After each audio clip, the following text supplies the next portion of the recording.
Hi everyone, welcome to my cheesy kitchen. In today's recipe I'm going to show you one of my favorite go-to dinners or even a breakfast for a weekend, which is a chili cheese paratha. It's absolutely simple to make.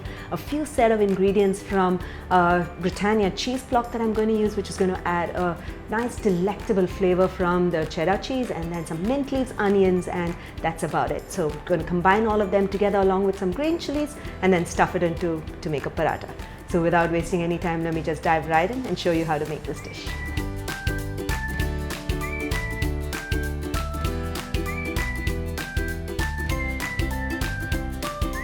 So the first step I'm going to do is to grate my Britannia cheese block. It's one of my go-to cheeses when I want to make a stuffed chili paratha.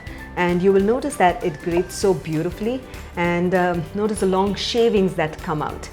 And one of the things about Britannia cheese is that it melts so flawlessly when it gets stuffed into the paratha and adds a delicious taste of cheddar. Great. Let me just go ahead and grate this cheese block, and then I'll show you how to put together the chili cheese mixture. So now that I have my Britannia cheese grated, I'm going to go ahead and add in the remaining, which is chopped onions and lots of chopped green chilies, because it's going to be a chili cheese paratha. Lots of chopped mint leaves again, cumin powder, and salt to taste. That's it. So going to combine all of them, and the chili cheese stuffed paratha filling is ready. Isn't that really simple? Very quick and easy to make if you want to have some cheesy-licious paratha for dinner or breakfast. Okay, so now that the stuffing is ready, I'm going to show you how to make the dough, and then we'll stuff the parathas and then cook it in the pan. So for the dough, I'm going to add in the whole wheat flour, some kalonji seeds, some salt to taste. We'll give it a mix and add a little water at a time and knead to make a nice smooth dough. So now that the dough has come together, I'm going to go ahead and drizzle a little bit of oil on the top, and then knead again for about a few minutes until it becomes nice and smooth. And I'll divide it into portions, and once it's divided, I'll stuff it and make a paratha. So I'm going to go ahead and dust the dough in flour and roll it into about a 3 to 4 inch diameter circle. We'll take a large spoonful of the cheese and chili filling and place it in the center. Ensure that you fill lots of it. Ensure that the ball that you've made, portion of dough you've made, is also large so that it folds in beautifully to make a paratha. Okay, so I'm just going to fill in a lot because that's how I like my parathas. And after that, bring the edges together, stretch it a little bit, and then bring it together on the top.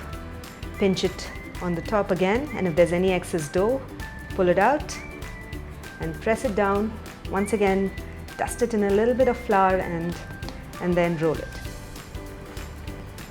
That's it. Our paratha is ready, and I'm ready to cook it in the pan.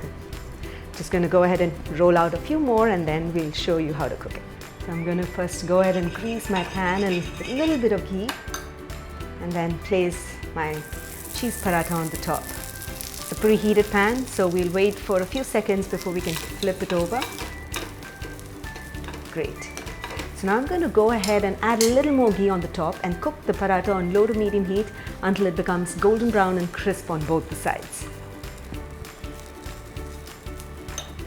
So the parathas have been cooking, and notice the cheese is melting already, and this is exactly how it should be.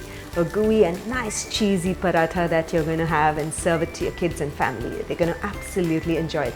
That's it, the paratha is done, and all I'm going to do is to now serve it. You can serve it along with some chutney or any other pickle or even dahi of your choice. So I hope you enjoyed watching the recipe of how to make the chili cheese paratha. Absolutely quick and simple, isn't it? And don't forget to use the Britannia cheddar cheese block, because that's what is going to give that melt in the mouth taste and a beautiful texture. So I hope you get to try this out in your kitchen. When you do, don't forget to take a snapshot and share your cheesy kitchen moments with us. So until then, until next time, happy cooking and healthy eating.